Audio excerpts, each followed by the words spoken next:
Hello everyone. In today's video, I'll be giving a more in-depth look into how I set up my bullet journal every month.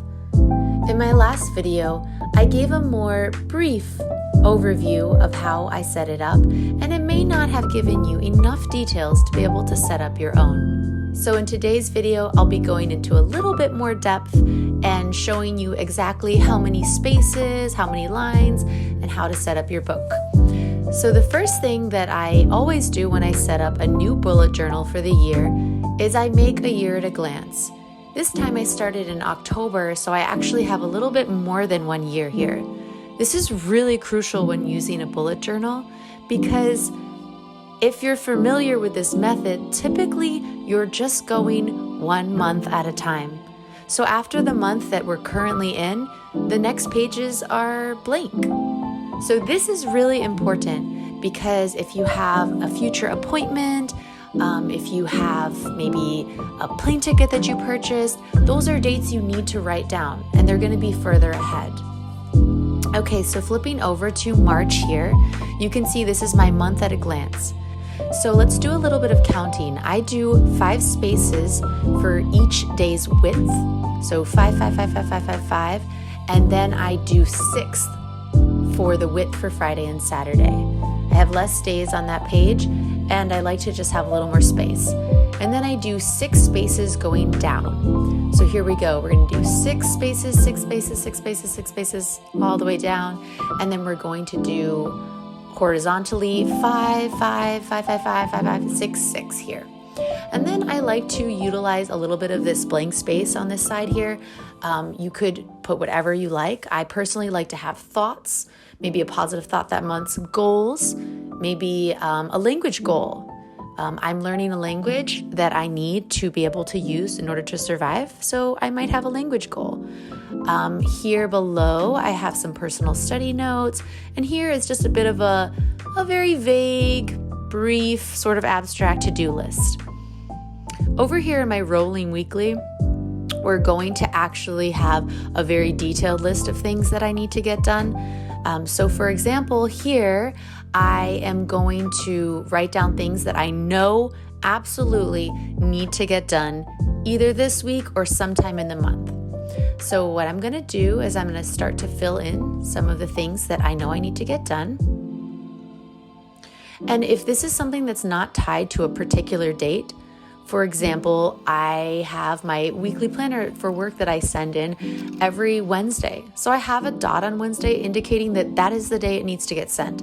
But I am going to leave these other tasks without a dot sort of marked during the week because I don't have a specific day that I need to get them done. I just know they need to get done. Even though this may have a dot, for example, send my weekly planner, it's on a Wednesday, I'm going to wait until I actually complete that task.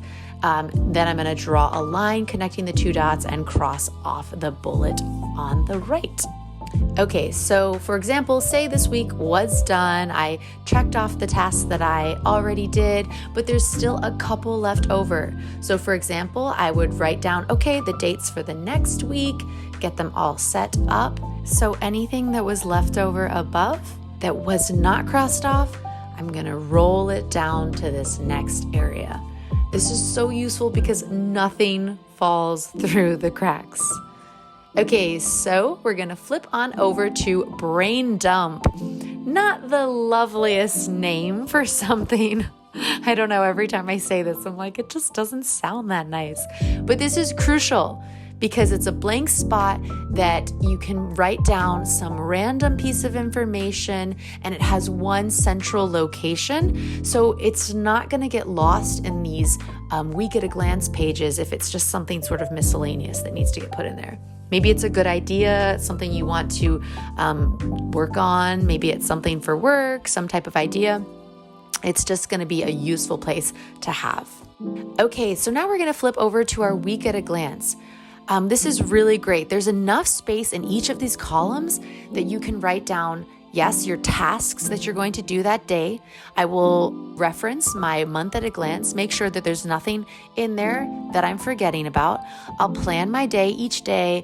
I have my tasks at the top, and then I've got enough space there that if I have something that I learned that day, maybe some new vocabulary, maybe some experience, some idea, those are all things that I can write in that area. It's not a huge amount of space, so you're not wasting a ton of paper, but I feel like it's enough that I have an area that I can reference something to that particular day. All right, so I'm going to do 8 spaces, 9 spaces, 8 spaces. That's what works for this journal. Maybe your book is going to be a little bit wider.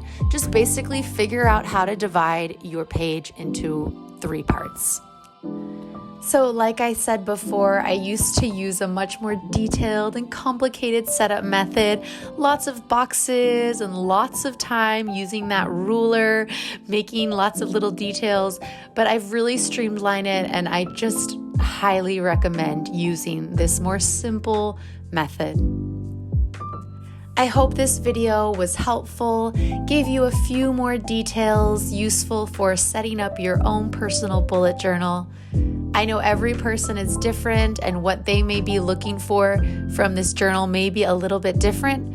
So if you're like me and you're looking for something simple that will help keep your life organized, not give you too much of a burden every month setting it up, I'd highly recommend this method, and hopefully this video gave you enough details so that you can give it a try yourself. If you like this video, please remember to give it a thumbs up and subscribe to my channel, A Sprinkle of Sage, for more videos on this topic. I'll see you in the next one. Thanks, everyone.